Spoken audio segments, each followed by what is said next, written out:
이재명 대표의 선거법 위반 항소심을 앞둔 더불어민주당 상황, 정치부 장가희 기자와 더 알아보겠습니다. 어서 오십시오. 장 기자, 오늘 나온 민주당 반응 중에서 보이지 않는 손 이런 얘기가 있었습니다. 네. 이거 자칫 음모론으로 우리가 해석할 수도 있지 않겠습니까? 그렇습니다. 지난해에 이 계엄 사태를 처음 예견했었던 더불어민주당 김민석 최고위원 아마 많은 분들 기억하실 겁니다. 이 김민석 최고위원이요, 어젯밤에 자신의 SNS에 이 보이지 않는 손을 언급하면서 공론화가 됐습니다. 요약을 좀 해보자면 헌법재판소에도 보이지 않는 손이 작동을 하고 이재명 대표 2심 재판부에도 압박이 가해지고 있는 것 아니냐, 이런 의혹을 제기한 겁니다. 그동안 검찰 비판을 주로 해왔던 민주당이 사법기관을 압박하는 것처럼 읽히기도 하는데요. 이 김민석 의원, 지연되는 대통령 탄핵 심판 선고와 맞물려서 함께 제기가 되고 있는 윤 대통령, 이재명 대표의 동시 재거론까지 직접 거론을 했습니다. 여기에요, 이 판사 출신인 민주당 의원도 이거 일리 있는 의혹 제기다라고 힘을 보탰습니다.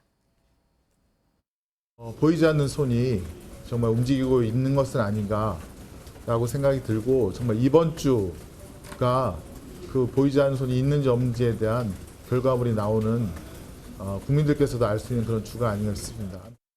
그야말로 지금 선거 직전이잖아요. 네. 이 직전에 이런 의혹을 제기한 이유가 있을까요? 한 두 가지 정도로 생각을 해볼 수 있을 것 같은데요.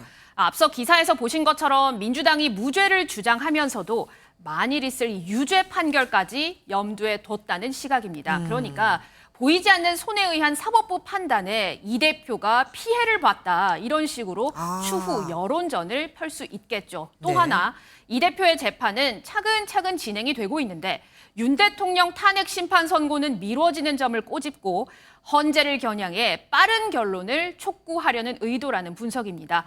민주당의 법률위원장인 이용우 의원은요, 윤 대통령 선고와 관련해서 사법 시스템의 정상 작동 여부가 의심받는 상황에 이르렀다, 이런 말까지 했습니다.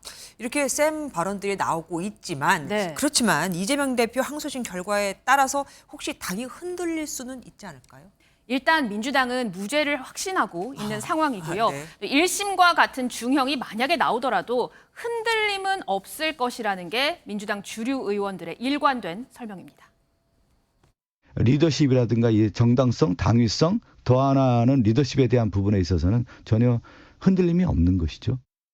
잠깐만요. 저거 어떻게 해석하면 당 차원에서 플랜 B가 없다라고도 해석할 수 있겠습니다. 맞습니다. 하지만 지금으로서는 이 플랜 B가 없다라기보다는 고려조차 하고 있지 않다, 이렇게 해석하는 게 좀 더 맞을 것 같은데요. 비명계를 포함해서 범야권에서 당장 이재명 대표를 대신할 인물이 없기 때문입니다. 만약 조기 대선이 확정이 된다면 이 대표를 최대한 빨리 대선 후보로 선출을 해야 한다, 이런 목소리까지 당 안에서 나옵니다. 국회 다수당의 대선 후보로 뽑힌 인물을 선거 직전에 사법부가 과연 멈춰 세울 수는 없을 것이다, 이런 의도가 담긴 주장인 거죠. 그런데 비명계는요, 이재명 대표 재판 결과에 따라서 운신의 폭이 좀 넓어질 수 있다, 이렇게 얘기를 해왔는데 만약에 민주당이 이 대표를 위한 경선 절차를 간소화한다면 이거 경선 이 대표 대관식 아니냐, 이런 반발까지 현재로서는 예상이 됩니다. 진짜 어떻게 흘러갈지 모르겠습니다. 지금까지 장가희 기자와 함께했습니다.